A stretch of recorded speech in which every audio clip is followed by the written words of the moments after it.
न वो एमपी की लाइन में है, न राज्यसभा की लाइन में है। वो मेरे दोस्त हैं, ये एक अलग बात है। लेकिन मैंने उनके आने से पहले से मीडिया में था, इसलिए मैं ये बात दावे के साथ कह सकता हूं, दुनिया का कचरा देखने से अच्छा है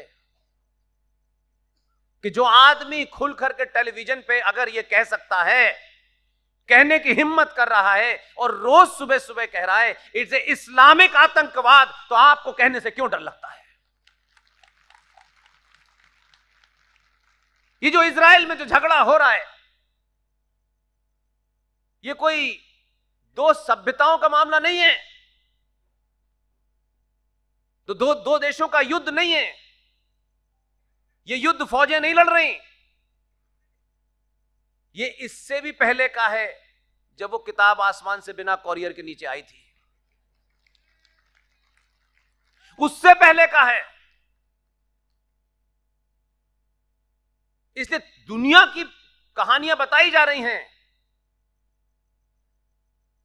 ये युद्ध एक मजहब दूसरे मजहब को समाप्त करके पूरी कायनात पे अपना झंडा गाड़ना चाहता है। ये युद्ध उनके बीच में हो रहा है। सेनाएं नहीं लड़ रही। इस युद्ध का कोई नियम नहीं है। इसलिए टेलीविजन पे ये नैरेटिव बंद हो गया है, क्योंकि आप सच सुनने लगे हैं तो टेलीविजन भी सच बोलने लगा है। ऐसे में एक रिपब्लिक टेलीविजन नाम का चैनल खुला, अंग्रेजी में खुला, और अंग्रेजी बोलने वाला हिंदी में राष्ट्रवाद की बात बता रहा है। उसने मजबूर कर दिया कितने सारे लोगों को। बदलाव करना है, अपने अंदर करिए।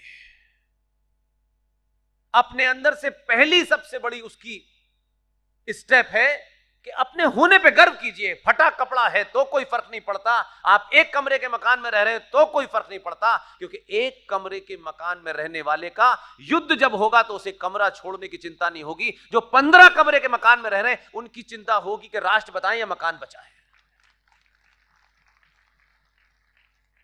ये मकान, ये पैसा, ये रुपया, अपनी आंखों से मैंने देखा। बड़े बड़े विद्वान थे, 5-5 एकड़ में मकान थे। कश्यप ऋषि के वंशजों का ये जो पलायन हुआ है, ये 7वीं बार कश्मीर में कश्यप ऋषि के वंशज कश्मीरी हिंदू पंडितों का नरसंहार भी 7वीं बार हुआ है। उनको भी गलतफहमी हो गई थी। बहुत काबिल होना, बहुत पैसा होना सब ठीक है। जो उनके घरों में काम करने वाले नौकर थे, उन्होंने हत्याएं की। इसलिए रुपया, पैसा ये राष्ट्र नहीं बचाता है। बलिया का एक आदमी किन्हीं हालातों में राजनीति के तहत प्रधानमंत्री बना, और उनके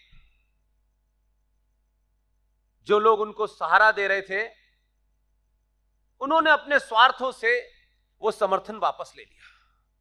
मुझे ये, मेरा मकसद नहीं ये बताना, जो इसके पीछे की कहानी है जो बताना चाहता हूं, इसलिए मुझे बताना पड़ रहा है। 4 महीने के बाद जो पार्टी उनको सहारा दे रही थी उसने समर्थन वापस ले लिया और सरकार अल्पमत में आ गई। वो प्रधानमंत्री अपने कार्यालय में से निकले तो सारा मीडिया खड़ा हुआ था, हम भी उस वक्त थे, और वो राष्ट्रपति को अपना इस्तीफा देने जा रहे थे। तो बाहर जो बेंच पड़ी होती है, उस बेंच पे एक आदमी ऐसे करके बैठा हुआ था, और चंद्रशेखर थोड़ा अक्खड़ किस्म के आदमी थे, बहुत ज्यादा सुनते सुनाते नहीं थे किसी की। वो तेजी से निकले, राष्ट्रपति को इस्तीफा देने जा रहे थे। एक बेंच पे आदमी बैठा हुआ था ऐसे करके, वो आगे आगे, वो पीछे पीछे, सर सर सर सर, हम सब ने वो नजारा देखा है। तो चंद्रशेखर ने पलट के पूछा उनसे, क्या बात है? बोले आप इस्तीफा देना चाह रहे हैं, मेरा एक काम कर दीजिए, उनका बताइए, उनका मुझे यूजीसी का चेयरमैन बनना है, आप साइन कर दीजिए फाइल पे। तो चंद्रशेखर ने कहा यार इस पे तो प्राइम मिनिस्टर साइन नहीं करेगा, एचआरडी मिनिस्टर साइन करेगा। अब उनको चंद्रशेखर को क्या लगा मैं नहीं जानता,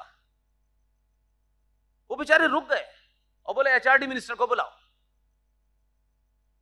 वो एचआरडी मिनिस्टर अपने दूसरे धंधों में लगा रहता था। ढूंढवाया गया तो किसी कार में मिले वो, और बुला करके उनसे कहा भाई इसको साइन करो फाइल को। तो आधे घंटे के लिए चंद्रशेखर रुक गए। तो पूरे मीडिया में खबर चली कि चंद्रशेखर का मन बदल गया है, वो अब इस्तीफा नहीं देने जा रहे। अपने आप ही गढ़ लेते हैं खबर। और वो आए और उसकी एचआरडी की फाइल पे साइन करके उनको यूजीसी का चेयरमैन बना दिया और जाके इस्तीफा दे दिया। आप जानते हैं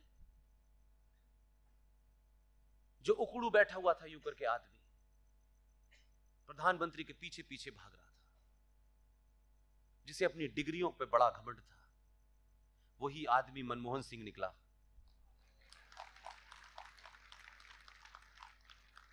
इसलिए उस उम्र में भी नौकरी और डिग्री की चिंता थी, इसलिए वो 10 साल तक बोला नहीं।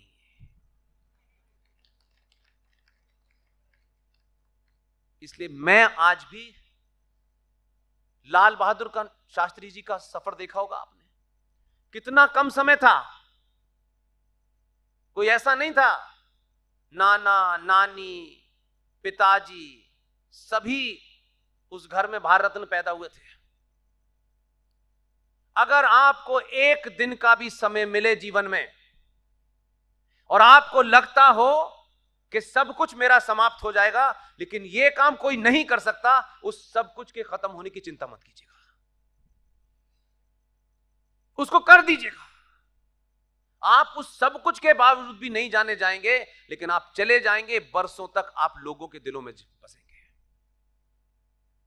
लाल बहादुर शास्त्री के पास बहुत थोड़ा सा समय था, उतने समय में उन्होंने वो काम किया। अफसोस यह है कि हमारे यहां महा डिग्री वाले लोग, महाज्ञानी लोग सिर्फ बैठ करके ज्ञान बांटते हैं। जब समय आता है तब वो सोचते हैं ये काम कोई और करे, मेरा बेटा अमेरिका में हाई पैकेज पे चला जाए और इस भारत माता को कोई रिक्शे वाले का बेटा, कोई चपरासी का बेटा बचाएगा। जो बात मैंने आपसे शुरू में कही, डिग्रियों की जिनको चिंता होती है वो राष्ट्र नहीं बचाते। आपने 14 में जब वोट दिया था, मैं उस इलेक्शन को पास से देख रहा था। मैं जो कहना चाहता हूं समकर्ता में, जिस जगह से वो लड़ रहे थे मैं वहां पहुंचा। एयरपोर्ट से निकल के मैंने एक टैक्सी बुक कर रखी थी। वो टैक्सी वाले से मैंने सिर्फ एक ही बात पूछी, तुम्हारा नाम क्या है?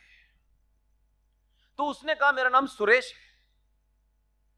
तो उनका पूरा नाम क्या है? उसने कहा फिर सुरेश है। तो मैंने कहा तुम्हारी कास्ट क्या है? उसने कहा मैं हिंदू हूं। आप यकीन मानिए, मैं टैक्सी वाले को लेके गया, होटल पे उसका पेमेंट किया और मैंने फोन करके कहा कोई माई का लाल यहां उसे हरा ही नहीं सकता है, क्योंकि 2014 में सनातनी हिंदू ने 700-800 साल के बाद पहली बार ब्राह्मण बनिया ठाकुर अगड़ा पिछड़ा होके वोट नहीं दिया, आपने सनातनी होके वोट दिया। अपने स्वार्थों से ऊपर उठ के वोट दिया और एक ऐसे आदमी को चुना जिसके बारे में दुनिया में था, अरे साहब he is a killer of Muslims, ये तो हत्यारा है। तो जो समाज चींटी को मारने के बाद या चींटी पैर से दब जाए, उसके लिए भी मन के अंदर एक उसके दर्द रहता है कि मेरे पैर से चींटी क्यों मर गई।